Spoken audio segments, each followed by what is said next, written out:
Good morning. All right, Algebra 2. We are here with Activity for Processing 3.2. It's a great opportunity to take a look at some examples, some ideas, some topics to tackle this exit card here. You will see exit card 2 is called square roots and cube roots. So that's what we're going to be talking about here. Number 1, after you read it, you'll notice that it's about square roots. Number 2, after you read this, you'll see it's about cube roots. So let's begin talking about square roots first. So the problem on the exit card is asking you to, in your own words, describe square root of 7. So let's try to do this with, for number 1, with the square root of 9. So most of you will tell me square root of 9 is 3 because 3 times 3 is 9. Terrific. You're giving me the value of square root of 9. I'm not disagreeing with you. But what if I asked you to put it into your own words? Like, what is square root of 9? What does that mean when you take the square root of it, right? Because we noticed this is a great way to explain to someone a calculation. Now let's actually go deeper.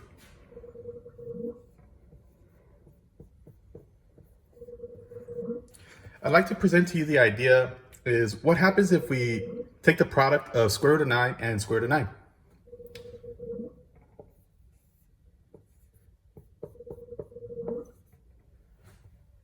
We are allowed to place the values that are inside a radical. It's called a radicand. We're allowed to place them together.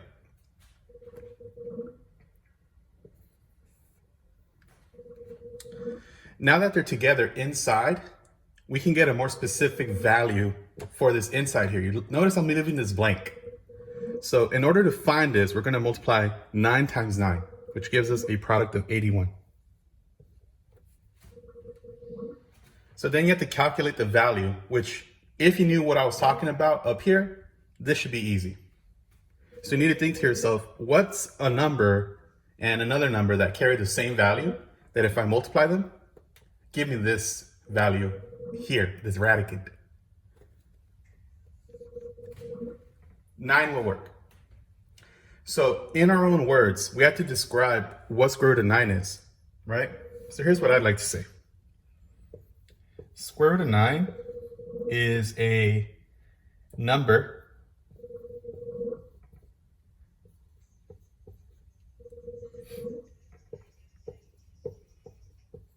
you square to get 9. So I'd like to show what I wrote here and compare it to what I calculated on this side. So square root of 9 is a number you square to get 9.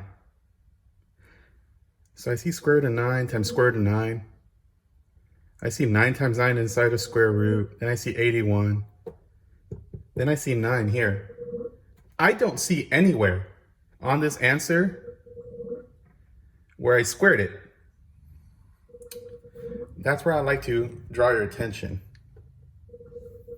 This is where that happened. This is where we squared it. Okay.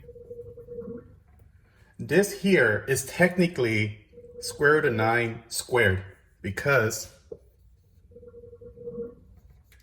you're multiplying two of these values, which in math, we can write with an exponent value to state that the square root of 9 is being multiplied to itself a total of 2 times. So here is the explanation made more clear, right? So square root of 9 is a number that you square to get 9. That's what we got. All right, let's go ahead and hop into one example, and then you're gonna try it, and then we'll go from there. I hope you guys noticing that my video skills have gotten a lot better. I'm not drawing outside the lines. Okay, so let's practice this calculation. What if we had square root of 10 times square root of 10? Okay, let's go ahead and apply that rule. Put them together by multiplying 10 times 10, square root of 100, which is 10.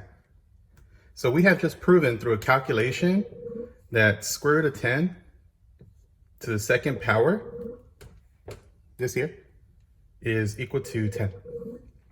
I know some of you are like right now in the middle of this video, I can hear you in the background. That's because the 2's cancel. We'll get to that later. We'll get to the later, okay? This is generally what you should know. Okay, and as a reminder, as I'm talking, I am on a YouTube video, so feel free to pause and try to anticipate any answers before I actually say them, okay?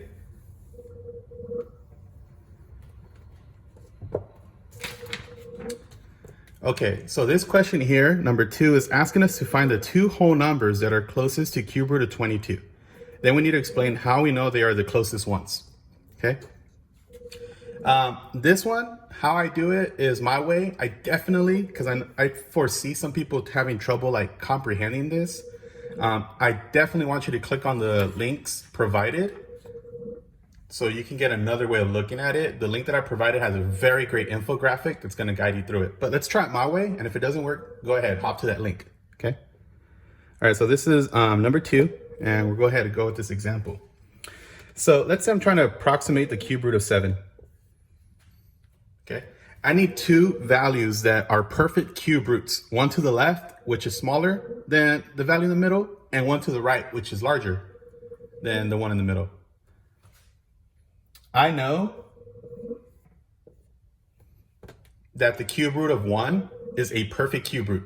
How I know that is because, quite frankly, I just memorized them. So you need to think to yourself, what's the next perfect cube root above 7? Now here, I don't want to go too much into depth. I'm going to leave these 2 to office hours and the other link so I can explain specifically why I chose 1 and 8. Because some of you are wondering, why couldn't I have chosen 2 and 9 or 3 and 10, right? So definitely join me for office hours or even join me for class tomorrow. After we go over the exit card 3.1, we'll be hopping into this exit card to gain some help for this, okay?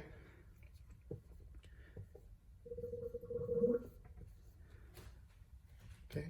We can agree here that 7 does fall between 1 and 8. So I go ahead and slid that value down to tell my reader that it is bigger than this value, but smaller than this value.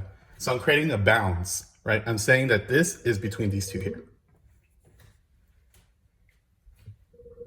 So let's go ahead and see if you can answer right here. This is one of those great opportunities to pause the video. See, can you approximate what are the 2 whole numbers that are closest to the cube root of 7? These 2 will help you out. If you still don't know what I'm saying, can you tell me what the cube root of 7 falls between here and here using these cube root values?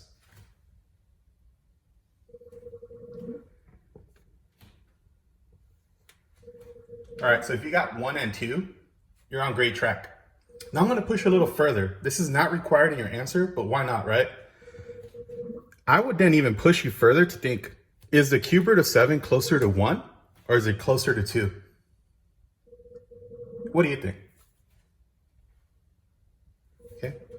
I would say it's closer to 2 because if I look up here, 7 is closer to 8 than it is closer to 1. These are 6 units away, and this is only 1 unit away. So I would even approximate and go as far as to say that it might even be somewhere around 1.8. Okay, approximate. I'm going to put this here. I'm estimating, so no one comes over here and say, "Mister, on the calculator it said." So I am estimating. All right, ladies and gents, enjoy the video. If you still have questions, I'll see you during class or office hours tomorrow. Please come on in. I'd love to help out. Good luck.